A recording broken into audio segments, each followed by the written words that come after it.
오늘은 여러분들을 모시고 잠시 동안이나마 이집트로 가서 현재 알려진 기자 고원이나 대피라미드는 잊어버리고 고대 당시의 이집트 나일강 한가운데 있는 신왕국의 수도인 데베를 상상해보며 함께 떠나보는 건 어떨까요? 때는 기원전 1363년 가을.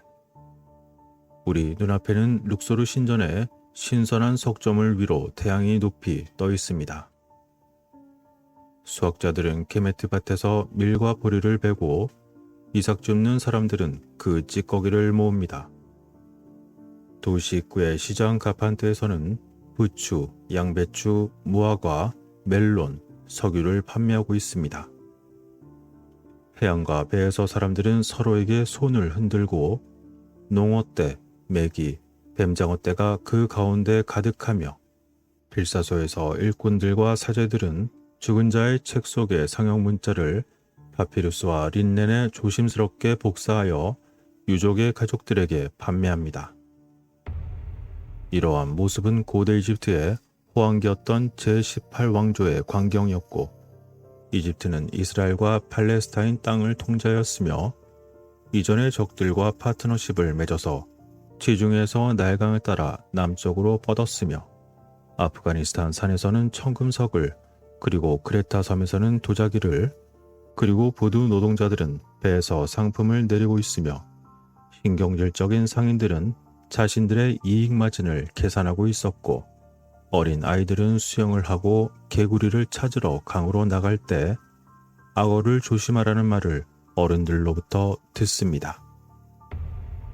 그리고 성전에서는 아마도 고대 이집트의 모든 지도자 중에서 가장 위대한 건축가 중 한 명으로 생각하는 아멘호텝 3세가 나중에 세계사에서 유명해질 조각을 보고 있습니다.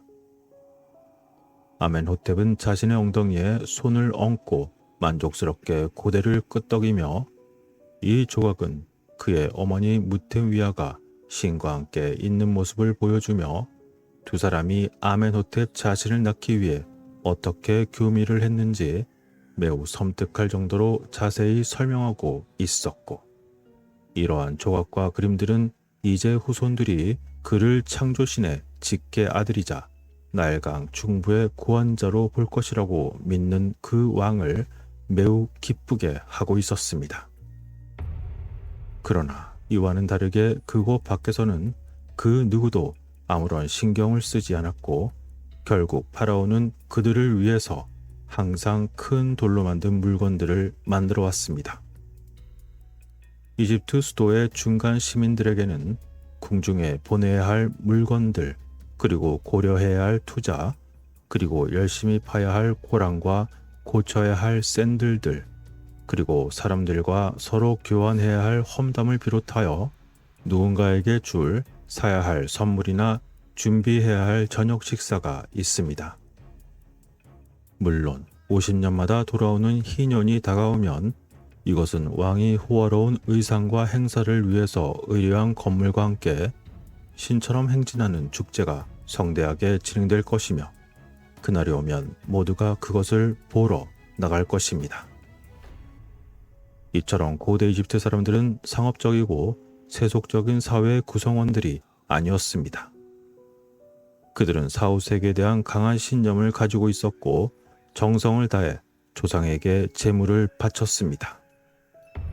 그런데 이러한 사회에서 그들의 왕과 그들 자신들과의 관계는 일반적으로 생각하는 것처럼 단순히 우상화된 신의 관계였을까요? 곧 여러분도 아시게 되겠지만 그들이 남긴 문헌을 통해 고대 이집트인들이 왕과 사회 질서에 대해서 어떻게 생각하는지 살펴보려고 합니다.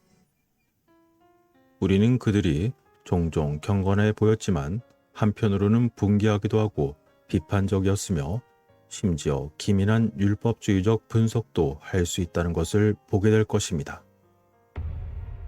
아마도 가엾게 여겨지는 자기중심적인 아멘호텝 3세가 자신이 의뢰한 수많은 자신의 조각상들을 보면서 실은 그 근처에서 어떤 파피루스 낙서에 대한 천재가 모든 전제 정치를 훼손할 수 있는 무언가를 쓰고 있다는 것을 알았다면 아마 그는 화를 냈을 것입니다. 그러나 우리가 고대 이집트로부터 물려받은 것의 대부분은 돌과 금으로 정교하게 조각된 일종의 의식 흐름의 환상 세계입니다. 따라서 고대 이집트의 문화와 정치에 대해서 일반적으로 잘못 알려진 내용에 저항을 할 수 있으려면 우리가 알고 있는 거의 모든 것이 특권층 1%의 무덤과 석조물에서 나온다는 점을 반드시 기억하는 것이 매우 중요합니다. 게다가 고대 이집트의 기념물들은 매우 독특하기 때문에 국가의 전체 역사를 화려한 머리 장식과 인조 수염을 하고 있는 그러한 금욕적인 독재자가 승인하는 의미로서 자신의 고개를 끄덕이는 동안에 흙먼지를 뚫고 다니는 땀에 젖은 노동자 무리를 연상할 수도 있을 것입니다. 하지만 사실 상대적으로 고립된 징집 노동을 제외한다면 인구는 대피라미드의 바닥에서 그저 절하고 긁고 있는 것만이 아니었습니다. 쿠데타와 암살, 권력의 분할, 그리고 점점 더 꾸준한 외부 사람들의 유입이 있었고 왕국은 그렇게 점점 커졌습니다. 당시 이집트 나일강은 길이가 무려 1000km가 넘었고 나일 삼각주는 가장 넓은 곳에서 동서로 300km가 넘었습니다. 그리고 지역 권력과 문화는 파라오와 피라미드 그리고 거상의 그림자 너머에 있었습니다.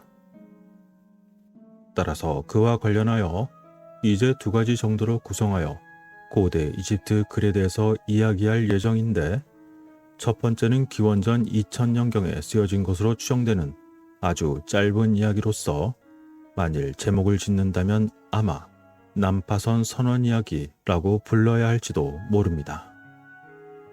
이는 낯선 섬에 홀로 남겨진 선원에게 거대한 뱀이 삶의 의미에 대해서 이야기하는 내용입니다.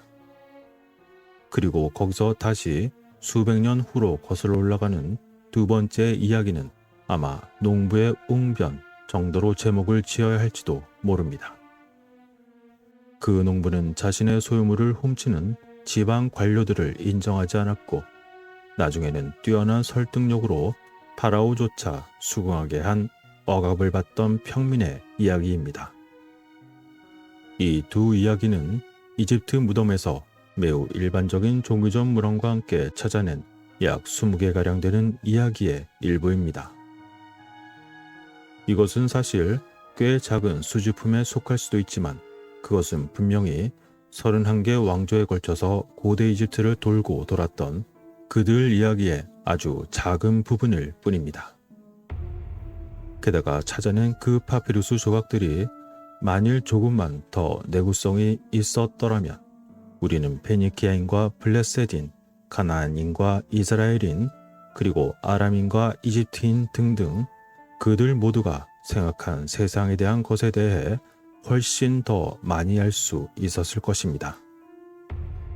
따라서 아쉬우나마 우리들에게는 그중 몇 가지가 지금도 남아있고 이것의 일부를 과거 예일대에서 강의 자료로 쓰기도 했던 그러한 이야기들을 통해 이제 우리가 할 일은 아찔한 4000년 전의 시간을 거슬러 올라가 고대 이집트 역사의 격동기로 들어가 보는 것일지도 모릅니다.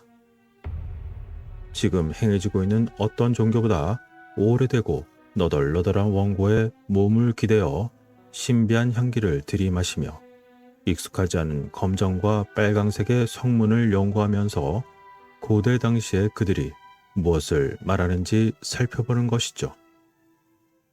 만일 여러분들이 미스터리 이야기 말고도 이러한 이야기도 원하신다면 말입니다. 그럼 아쉽지만 당이 떨어져 그 이야기는 이후에 이어가도록 기약하며 다음 영상에서 뵙겠습니다.